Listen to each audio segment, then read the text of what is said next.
When I do risky dinners with Gilead, maybe 2 years ago, they referenced an episode where you said they wouldn't give you PrEP. Yeah, they wouldn't. For a long time, they wouldn't give women PrEP. They heard that. And so, like, you know, when people listen to or use horrible decision episodes in colleges and stuff, I then found out from that moment that's an important one. Because it just shows you they're like, oh, you're good.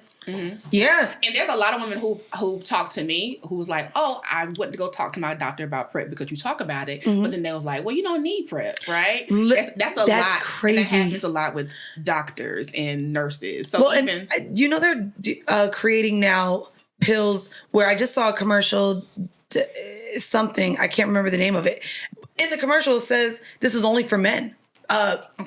Male born, like, so clearly they're allowing us to take some, and they are making some more for just men now too. And so, like, what I tell people is, I think people also associate HIV with sex work. Nothing wrong with sex work. I'm a sex work advocate. Homelessness, right? Homelessness, drugs, and instead of and homosexuality. And homosexuality. Instead of just being sometimes, especially with Atlanta, it's not the type of sex you're having. It literally is where you live, right? If you're someone who dates black men or men, period, but let's say black men, and we know that black men don't take care of their health, so it's not so much a thing of maybe they may be down low. It's a thing of they don't take care of their health. They don't go to the doctor unless something is falling off. You good? I'm good. Right. And you know what? The DL thing that sometimes hurts the conversation for black women wanting to get it.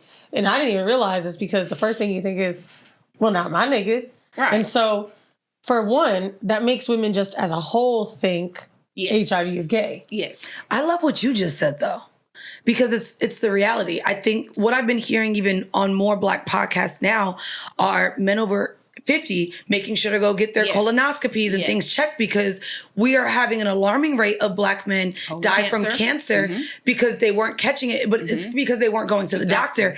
And so, like we talk about mental health, but we don't really talk about how much black men really need to go get their physicals. Like it's kind of ingrained in us as women to get your yearlies, to check your fertility, to check your ovaries, to check that your cycle's moving, that everything is working right.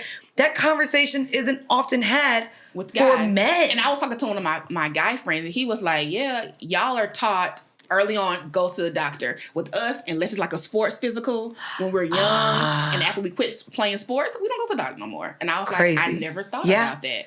And that makes sense. Like, it does. We go every year for a pap smear or for something typically, and they do not.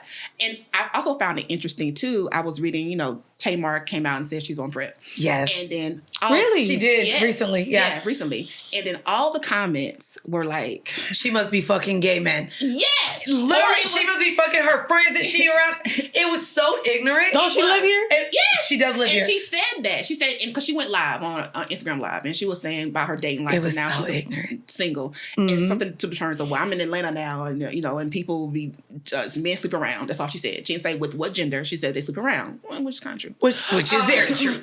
And and then she said, so I'm on PrEP now. And then so all the blogs and stuff caught it. And then you have people in the comment was like, well, why don't you just stop having sex? I'm like, who doing that? Bruh, like, bitch, I'm who is doing that? But guess what that is? That's what we used to hear back in the day. Don't have sex or you'll die. But who is doing that at our ages? I don't know. Having sex. And that's why a lot of people's mamas was 16. Okay? Having sex. You tell me that. I mean, if y'all didn't have stop having sex during literally the AIDS epidemic and crisis, we're not going to stop having sex now. Why not keep having sex? The fuck? So nobody's doing And now we know about BDSM. I didn't know about that till my 20s. Now we know about BDSM. Okay, sure. Niggas fucking with hog ties? Listen, what the hell we talking about? Bro, I just watched that shit last night just for shits and giggles, and I was like, did you see the thing where Gail was imitating him? He was like, I'll never do no with no young girls. And then she got her hand up. Yes. And Gail got her hand up and said, okay, well then what's the age you do? No. Okay, speaking of BDSM. Okay. I'm actually about to switch up the kink of the week on you real quick. Okay. Because I don't know how much we'll get to go into this as deep. And so because you're a sexpert, and because we are now viewing society's views on not only sex work, but the confusion of BDSM, I would love for you as a sexpert, because we talk about sex, we like to call ourselves that, but we don't have all of the language to talk about it.